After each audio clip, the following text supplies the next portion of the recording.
stakes are high because if he loses this election, his Aam Aadmi Party may begin to erode at the seams.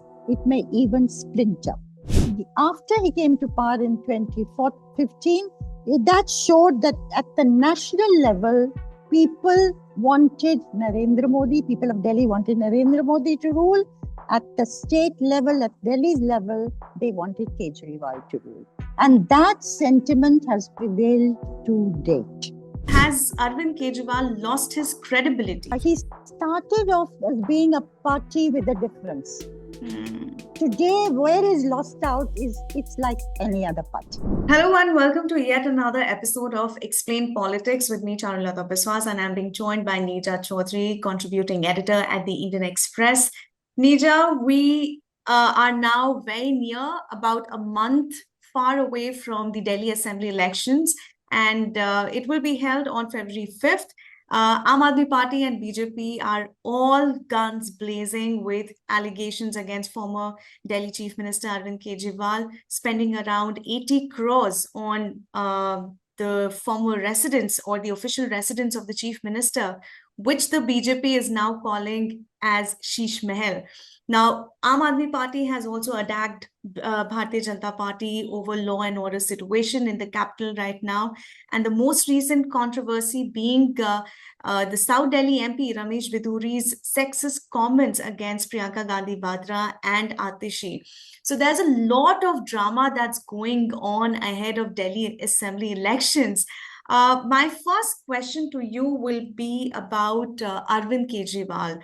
From a man who became the face of the anti-corruption movement to facing allegations of corruption for spending crores of money on his official residence when he was the chief minister, how do you think his branding has been impacted?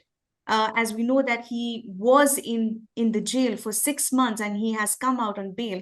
Can you take me through how is it for Arvind Kejriwal before we go to Delhi elections? Well, first of all, Charulata, wonderful to be on the show again in the new year. Pleasure. And of course, today the moment has come, the announcement of the Delhi elections on Feb 5, and the results will be out on the 8th, which is 1 month plus 1 day. So we will know how the people of Delhi have decided who they want as the chief minister and the government to rule them. Now, Arvind Kejriwal, the focus of this election is Arvind Kejriwal. If you look at it, the BJP is gunning for him as enemy number 1. The Congress is gunning for him as enemy number 1. So, and for the Aam Aadmi Party and for Kejriwal personally, the stakes are higher than they are for either the BJP or the Congress. BJP can lose elections in Delhi and still not that much. Of course, they want to win every election. Congress is expected to lose. They will be what is called the vote katua. How much they revive will decide and determine the future of Arvind Kejriwal. If they mop up 10% more votes, Kejriwal is in serious trouble. But it is not that they themselves are going to form the government. That seems very unlikely. The face-off is between the BJP and Arvind Kejriwal. So the stakes are high because if he loses this election, his Aam Aadmi Party may begin to erode at the seams. It may even splinter. Whether he will be able to keep the party intact is a question mark. Of course, he is in government in Punjab also. But if he wins this election, he will be seen as a national player of the future, a serious national player, because this is the 4th time he will be becoming chief minister. And secondly, if he wins, this gives an impetus to Mamata Banerjee's claim of the leadership of India bloc, the opposition India bloc, which will put the Congress party at a disadvantage. And I think it will give heart to the regional satraps. They already, many of them, Sharad Pawar, whether it's Lalu Yadav, others have also welcomed Akhilesh Yadav that Mamata take over the reins of India bloc. So Kejriwal's winning it will, as I say, will give a push to that very that momentum or that politics that's being played out of regional parties versus Congress within the larger India bloc. Hmm. So it is not little Delhi that we are looking at. It is also Delhi's implications for the national politics in 2025. Hmm. So he graduated from being one of the leaders of a very important movement, which I believe in 2010, 2011, 2012 created the momentum which brought Narendra Modi to power. It was that mahal against the Congress, against corruption, that the second term of the UPA connoted and signified, that led to Narendra Modi winning the election in 2014. But that apart, as for Kejriwal, he talked about anti-corruption and he took on people from every party. Whether it was Salman Khurshid, Nitin Gadkari, Sharad Pawar, so on, from every Anna DMK leaders, every party he targeted them. Robert Vadra, Priyanka Gandhi Vadra's husband, on the land deals, and so on. So he went for everybody. Then he formed Aam Aadmi Party, and that Aam Aadmi Party won, though not with a majority in 2013. And then again with a majority in 2015, a whopping majority of 67 out of 70 seats. So the people of Delhi had given him a huge mandate to rule Delhi. And 2014, he lost. He stood against Narendra Modi in Varanasi, taking him on nationally. Bold, reasonable number of votes, but lost to Narendra Modi.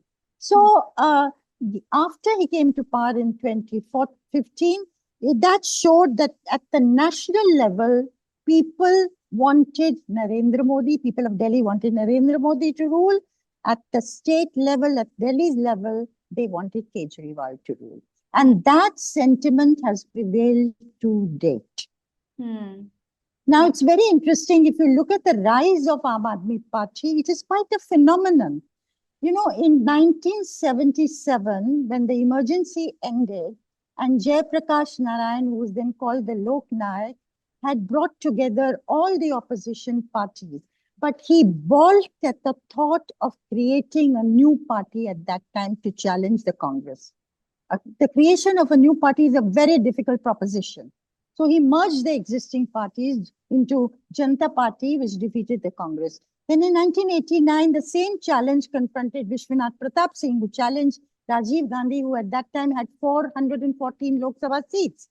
And he too balked at this. There was the possibility, he considered it, do I go in for fashioning a new party, or do I merge all the existing anti-Congress forces together to form a party, which is what he did. He got the entire non-Congress space together on one platform and defeated Rajiv Gandhi and became Prime Minister. But Aam Aadmi Party has within now 12 years, it is in power in 2 states of India. He fashioned a new party and it is now a national party. Exactly. And I think barring the movement in Assam against foreigners, ASU, and which went on to become an Assam Gana Parishad, no other group that has emerged out of the womb of a movement has transited to becoming a party that is a national party. In post-independent India, that has not really happened, a new party. So what he is attempting is quite formidable. Of course, he would have ambitions at the national scale, whether he'll be able to reach them, but much will depend on what happens in Delhi this time. Absolutely. And it's the first political startup, like you said, which has become like a national party, and it's seen success like no other party post-independence. Neerja ma'am, my next But I would say that I would interject here, Charulata, just one line. He started off as being a party with a difference. Today, where is lost out is it's like any other party. Of course, his leaders are charged with corruption. True or not, the courts will decide that. They've been to jail. But overall, people see it as any other party, maybe with people who have a lot of energy and want to do something in terms of delivery. So my question to you is, has Arvind Kejriwal lost his credibility? Has he lost Delhiites' confidence that he can retain the chief minister's post and he can give what Delhi wants?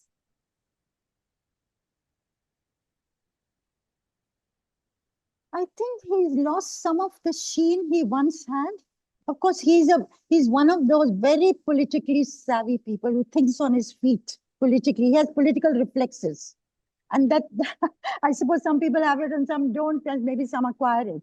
But some of the sheen, yes, he has lost. This SheeshMahal, that is, the money spent on his the house for the chief minister hasn't gone down so well with people. Now, he started off as somebody who traveled by the metro to come to his swearing in. It's not like other leaders, Of course, he's attacked that the prime minister is now building a new PM's house, how much money is being spent. They've countered attack with that. But Kejriwal's image was very different. So anyway, he's lost some of the sheen, but a large section of the Delhi public, and that is the poorer sections, and that is the residents of the Jhuggi Jhopris, who still view him as the option that they would opt for. So if you talk to them, they will say his ideology is what? His ideology is bijli, pani, सरकारी school में अच्छा होना, मोहल्ला clinic में health देना, महिलाओं को free travel देना. Now you can call these reveries, but for people who've not had them over the years and who had to contend only with promises of politicians, to them it matters a great deal. Women are a very important constituency all over the country. We've seen that in Maharashtra, Madhya Pradesh, Chhattisgarh, and Delhi. You can see the complete spat between the BJP and LG on the one hand and Kejriwal on the other hand. On this women's scheme, Mahila Saman Yojana, where the cabinet of AAP had sanctioned 1,000 rupees to be given to women every month, and Kejriwal has said it will be raised to 2,100 if AAP comes back to power. And of course, the Congress is reacted by saying they'll give 2,500 per month. So all parties realize women are a very important constituency, but the women's constituency in the last 2-3 elections have looked at Kejriwal with favor. So I think the Jhuggis, Jhuggi dwellers, the poorer section, women, they are a constituency that I think by and large sticks to him. The middle class is not so enamored with him anymore.